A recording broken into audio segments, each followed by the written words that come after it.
Okay, you're in the hot seat. It's the technical interview. They hit you with a system design question, and suddenly every line of code you propose is under a microscope.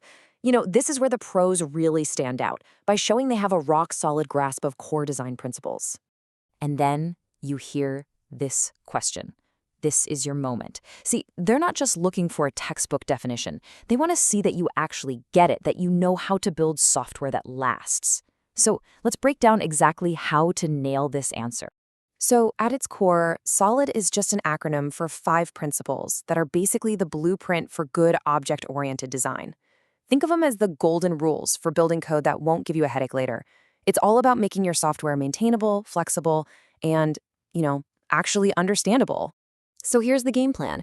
We're going to go letter by letter through SOLID. For each one, we'll look at the problem it solves, check out a simple example, and I'll give you that perfect, concise answer you can use in an interview. Let's do this. First up, S for the single responsibility principle. The idea here is really simple, but it's so powerful. Every class should have one job, and one job only. The official way to say it is, a class should have only one reason to change. So if you find yourself thinking, well, I'd have to change this class if the business rules change, or if the database changes, or if the printing format changes, that's a huge red flag. It means your class is doing way too much. Look at this classic example. On the left, we've got this one invoice class that's trying to be a superhero. It calculates the total, it prints itself, and it saves to a database. The problem? If you need to change how it prints, you might accidentally break the calculation logic. So the solution is on the right. Break it up. One class for calculating, a separate one for printing, and another for saving. Each one has a single, focused job. So much cleaner. And that's your interview soundbite right there.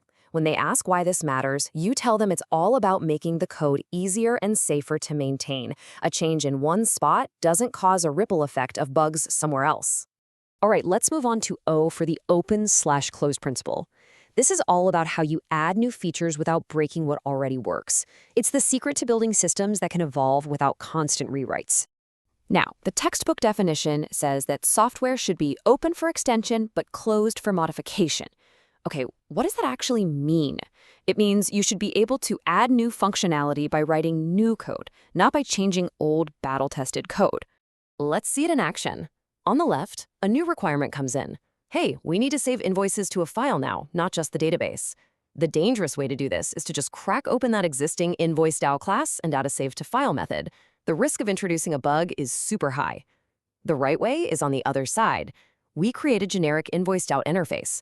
Then we have a DB.DAO class and a new file.DAO class. We've extended the system's capabilities without ever touching the original working code. And that's the core of it. This is how you build systems that can grow and adapt safely over time. You add new features by adding new code, not by messing with old code. It dramatically cuts down the risk of creating new bugs. Okay, next up is L for the Liskov substitution principle. I know, this one sounds a little academic, but trust me, the idea behind it is absolutely critical for making sure your code doesn't fall apart in unexpected ways. Put simply, it means that if some code works with the parent class, it should also work with any of that parent's child classes, without you having to change a thing. The child class has to be a perfect substitute for the parent. No surprises. This example makes it super clear. Imagine you have a bike interface. A motorcycle is a perfect fit, right? It can accelerate, it can turn on its engine, but then what about a bicycle? It can accelerate, sure, but it doesn't have an engine. So what do you do with that turn on engine method? If you just throw an error, you've broken the contract. Any code that expects a bike will crash if you hand it a bicycle. The substitution has failed. And that's the bottom line. A child class should only add to what its parent can do. It should never take anything away. If a subclass has to say, sorry, I can't do that, then your abstraction is probably wrong. All right, on to I for the interface segregation principle. This one's all about keeping your interfaces lean and focused. No more giant, one-size-fits-all interfaces. The principle says that a class shouldn't be forced to implement methods it doesn't even use. We want to avoid these fat interfaces that try to do everything for everyone. Take a look at this. On the left, we have one big restaurant employee interface. Now, if a waiter class implements this, it's forced to have a cook food method and a wash dishes method. That's ridiculous. A waiter doesn't cook. The much better solution is on the right. We segregate or split the interface into smaller, role-specific ones. A waiter only needs the waiter interface, and a chef gets the chef interface. The code is cleaner, and it makes way more sense. So your takeaway here is all about precision. You create small, focused interfaces so that your classes only have to worry about the methods that actually matter to them. And last but not least, we've arrived at D for the dependency inversion principle. Now, this one is a big deal. It's the key to building systems that are truly flexible and loosely coupled. Honestly, understanding this is the gateway to more advanced topics like dependency injection, which is at the heart of pretty much every modern framework. What this means is that your high-level business logic shouldn't be directly tied to low-level implementation details. Instead, both of them should depend on an abstraction, like an interface. This inverts the way we usually think about dependencies. Look at the code. On the left, our MacBook is hard-coded to a wired keyboard. It's totally stuck with it. What if you want to use a Bluetooth keyboard? You'd have to go in and change the MacBook class itself. That's what we call tightly coupled. But on the right, it's a different story. The MacBook doesn't care about a specific type of keyboard, it just depends on a generic keyboard interface. Now you can plug in any kind of keyboard you want. The system is flexible. And that plug-and-play idea is the perfect way to explain it in an interview.